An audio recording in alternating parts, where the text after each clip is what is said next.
Sosok Malik diduga dalang penyelundupan PMI ilegal, buntut kasus 5 WNI ditembak aparat Malaysia.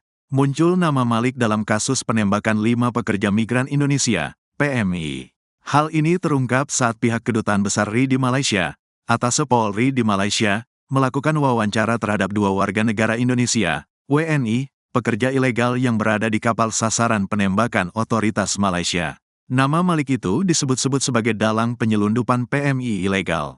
Dari hasil wawancara tersebut, 2 WNI itu juga mengungkapkan bahwa mereka membayar uang ke Malik agar bisa pulang atau pergi dari Malaysia. Lalu, kedua WNI itu mengaku memberikan imbalan kepada Malik sekitar Rp1.500, Rp5.519.625 dalam konversi kurs saat ini. Ada 2 yang berhasil kami wawancara. Mereka menyebutkan membayar kurang lebih Rp1.500 sampai Rp1.200 kepada seseorang bernama Malik untuk pulang ke Dumai, ungkap Atase Polri di Malaysia Kombes Juliarman Eka Putra Pasaribu, Rabu, tanggal 29 Januari tahun 2025, dikutip Kompas TV. Malik diduga kuat sebagai dalang penyelundupan PMI ilegal ke Malaysia. Pasalnya, dia mengakomodasi para PMI pulang melalui jalur tidak resmi. Ada yang membayar Rp1.200, ada yang Rp1.500. Jadi sepertinya tidak ada plafon standar, sehingga sepertinya itu bisa ditawar-tawar, ujar Juliarman.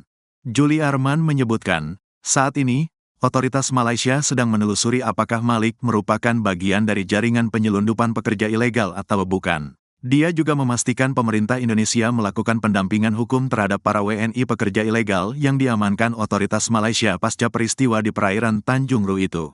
Pasti kami akan mendampingi mereka, termasuk konsuler kedutaan untuk menjamin hak-hak mereka terlindungi, jelas Juliarman. Adapun, peristiwa penembakan 5 WNI ini bermula ketika petugas patroli Agensi Penguatkuasa Maritim Malaysia, APMM, mendapati kapal yang membawa sejumlah PMI ilegal melintas di perairan Tanjung Ru, Selangor, Malaysia, Jumat, tanggal 24 Januari tahun 2025.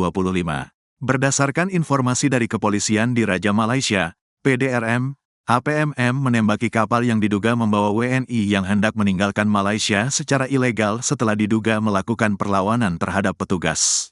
Akibat peristiwa tersebut, 1 WNI diketahui meninggal dunia dan 4 lainnya luka-luka. Adapun, kelima orang WNI itu diduga merupakan pekerja migran non-prosedural dan menaiki kapal untuk keluar dari Malaysia lewat jalur ilegal di sekitar perairan Tanjung Ru, Selangor, Malaysia. Dari 5 orang yang menjadi korban penembakan petugas patroli laut Malaysia, hanya 1 orang yang membawa identitas paspor. Atas peristiwa tersebut Kemlu RI telah mengirim nota diplomatik untuk mendesak Malaysia menyelidiki kejadian penembakan tersebut, termasuk dugaan tindakan hukum penggunaan kekuatan secara berlebihan.